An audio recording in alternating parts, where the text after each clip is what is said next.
السلام عليكم. كيف بدأت الحياة؟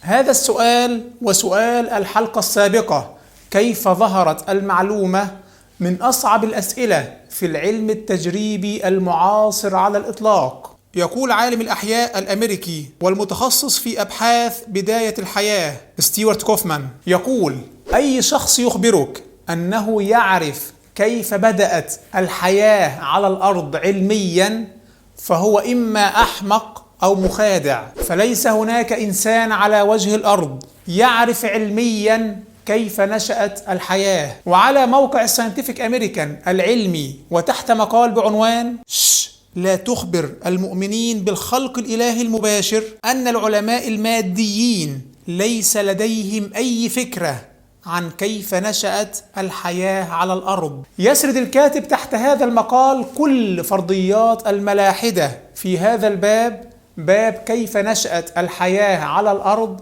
ويبين سخافتها. فقضية كيف نشأت الحياة قضية لا يمكن تفسيرها وفقا للرؤية المادية. وهنا قد يحتج علينا ملحد ويقول: لكن ألستم بذلك تستخدمون مغالطة إله الفجوات؟ كلما جهلنا شيئا قلتم إذن الله هو الذي أوجده. هكذا يحتج علينا الملحد، والجواب: نحن نستدل بما نعلم وليس بما نجهل. نحن نستدل بما نعلم وليس بما نجهل.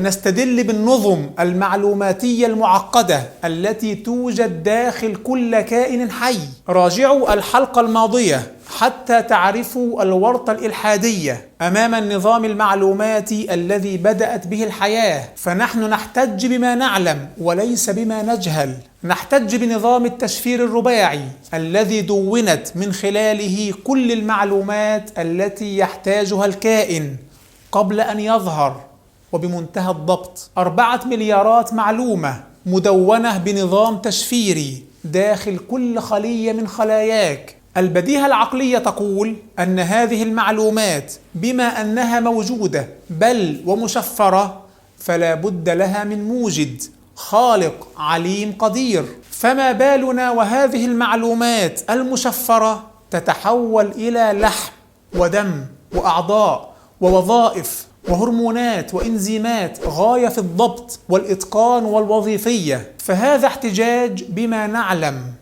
والبديهة العقلية تسوق هذا الاحتجاج للتسليم بالخالق العليم القدير. والذي ينكر نتيجة هذه البديهة العقلية هو المطالب بتقديم الدليل ولسنا نحن. والذي ينكر نتيجة هذه البديهة العقلية واقع حتما في ورطة، ولن يخرج من هذه الورطة إلا باستخدام الخرافة أو إنكار البديهة العقلية. نحن نحتج بأننا بكل علومنا وجامعاتنا أصبحنا نوقن أن المركبات الكيميائية مهما تعقدت فلن تنتج حياة. فكيف ننسب الحياة لبيئة الأرض الأولى ونحن لم نستطع أن نوجدها بكل قدراتنا العلمية والعقلية؟ What we never observe, ever, is non-living chemicals forming a cell.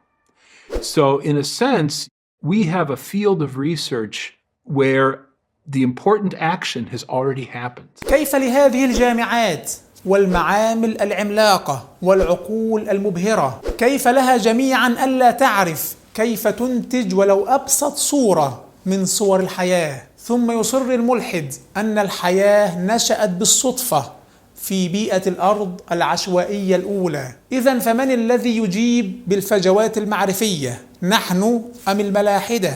الملحد لا يعرف كيف نشأت الحياة، ولا كيف ظهرت المعلومة، ولا كيف نشأت نظم وأعضاء وهرمونات الكائنات الحية، ولا يعرف حتى كيف ظهر الكون. ثم ينسب كل ما يجهله للطبيعة الأكثر منه جهلا. إنه يسلم عقله لفجوات معرفية لا حصر لها. كلما جهل شيئا نسبه للطبيعة العشوائية. الملحد يعيش في عالم من الفجوات، فجوات ماض ينسب له حصول هذه المعجزات، وفجوات مستقبل ربما نعرف في المستقبل كيف حصلت هذه المعجزات. future gaps هكذا يعيش الملحد. بينما المؤمن بالخالق يحتج بما يعلم، يحتج بما رصده من نظم معلوماتية، يحتج بالنتائج التي رصدها العقل بالنظر والبحث. إذن المؤمن يسلم بالدليل، بينما الملحد يسلم بالوهم والأمل والتخمينات البعيدة. فالملحد يقوم بترحيل مشكلاته إلى حيث نكون غير موجودين، وقد كفروا به من قبل، ويقذفون بالغيب من مكان بعيد، يضعون أي افتراضات تناقض ما تحت أيديهم. بينما المؤمن يسلم بالبراهين والأدلة التي تحت يده. إذن الذي ينكر التصميم والمعلوماتية المحيطة بنا في دلالتها على الخلق والإتقان هو المطالب بتقديم الدليل ولسنا نحن. وهنا سؤال: هل يحق للملحد استخدام حجة المستقبل، حجة الإيمان بفجوات مستقبلية، الإيمان بأن المستقبل قد يخبرنا بكيف نشأت هذه النظم المعلوماتية وكيف ظهرت الحياة؟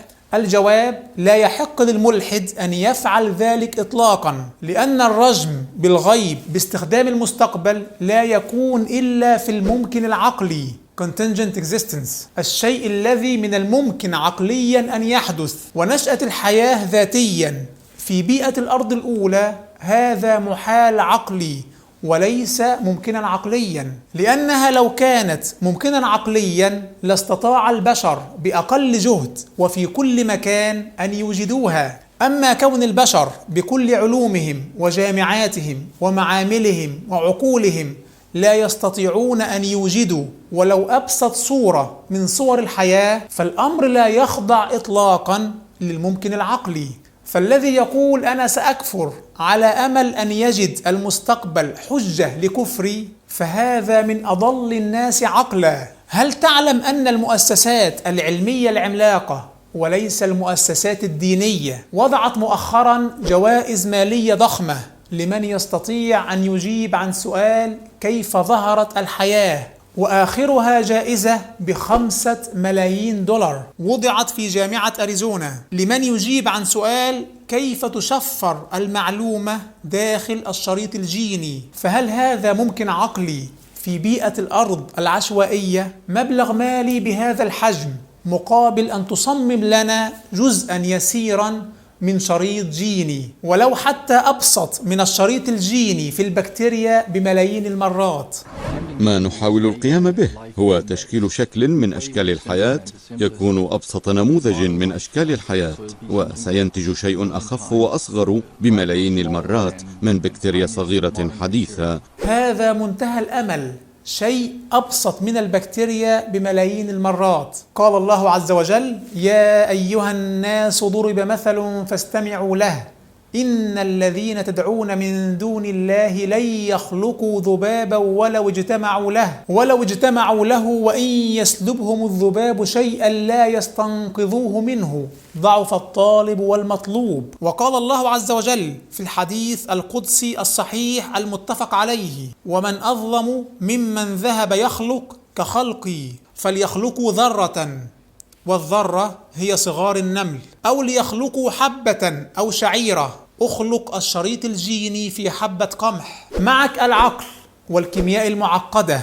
والمعامل العملاقة والتصميم، ومع ذلك لم تنتج شيئا، لم تنتج نملة صغيرة بل ولو أصغر من البكتيريا بملايين المرات. فهل من الممكن العقلي أن أرضا صماء جرداء عشوائية تنتج البكتيريا والإنسان؟ كيف تحكمون؟ والعجيب، وهذا أنا تعجبت منه، أن العلماء اجتمعوا مرة أخرى قبل شهور قليلة، وتحديدا في آخر مايو في الجمعية الملكية للعلوم بلندن. من أجل ماذا؟ من أجل مضاعفة قيمة الجائزة لتصل قيمتها إلى 10 ملايين دولار. 10 ملايين دولار ليس كتحد لإيجاد حياة، بل فقط لمجرد تصنيع شريط جيني يشفر المعلومات. هذا أصبح هو المطلوب منك لا أكثر حتى تحصل على الجائزة.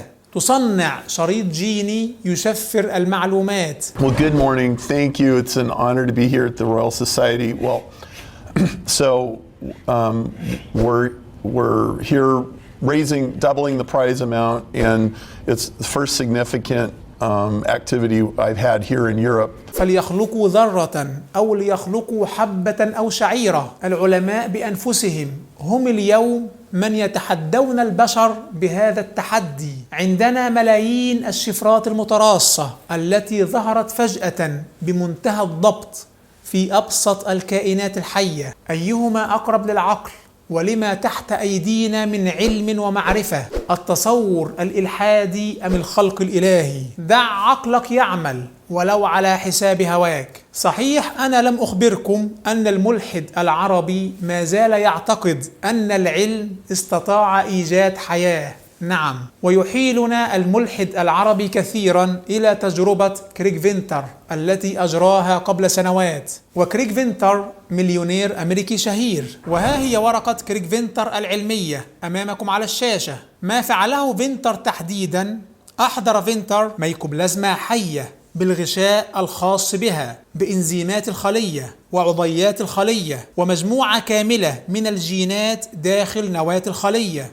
ثم أدخل فينتر مجموعة من القواعد المصنعة داخل الخلية قامت بعمل أكثر من نسخة من هذه القواعد. إذن ما قام به فينتر هو مشروع عمل داخل خلية حية، خلية بغشاء الخلية بإنزيمات الخلية بمجموعة كاملة من الجينات داخل الخلية. الحائز على نوبل في علم الأحياء بول نيرس قال: عمل فينتر إنجاز كبير، لكنه لم يخلق حياة صناعية. لكن الملحد العربي ما زال مصرا على أن فينتر أوجد حياة صناعية. جيم كولينز أستاذ الهندسة البيولوجية في جامعة بوسطن يقول: ما يزعجني هو أن بعض الناس تخيلوا أننا استطعنا خلق حياة. هذا لا يمثل خلق حياة. لكن الملحد العربي يصر على أن تجربة فينتر تمثل خلق حياة. والأغرب مما سبق أن كريغ فينتر بنفسه قال: إننا لم نخلق حياة من الصفر. We didn't create life from scratch. ليس هناك من يعتقد أن العلم أنتج حياة سوى بعض الملاحدة العرب. إذن فالحياة ليست ممكنا عقليا. الحزمة المعلوماتية العملاقة التي ظهرت فجأة بمنتهى الضبط في الشريط الجيني ليست ممكنا عقليا. ظهورك أيها الإنسان ليس ممكنا عقليا. واجب الحلقة اليوم في هذه الدورة، دورة تحصين العقل المسلم، أن يكون لك كراسة، أن يكون لك ملف وورد تدون فيه المعلومات والفوائد التي تسمعها أو تقرأها أولا بأول.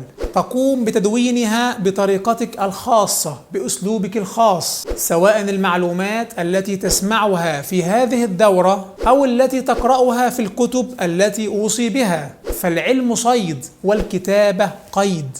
الكتابة تقيد هذه المعلومات بحيث تنتفع بها متى أحببت. العلم صيد والكتابة قيده. قيد علومك بالحبال الواثقة. وقد ورد حديث في سنده نظر أن النبي صلى الله عليه وسلم قال: قيدوا العلم بالكتاب. فأنت قد تحتاج في حوار مع ملحد إلى معلومة قرأتها قبل ذلك، فالكتابة تقيدها لك. ودائما استثمر ما تعلمته في نشره. انشر ما تعلمته على مواقع التواصل، فهذه زكاة العلم وفيها تذكير لك. جزاكم الله خيرا على حسن الاستماع. وليس هناك واجب في هذه الحلقة، فقط ندون ما فات من معلومات في هذه الدورة قدر المستطاع. والسلام عليكم.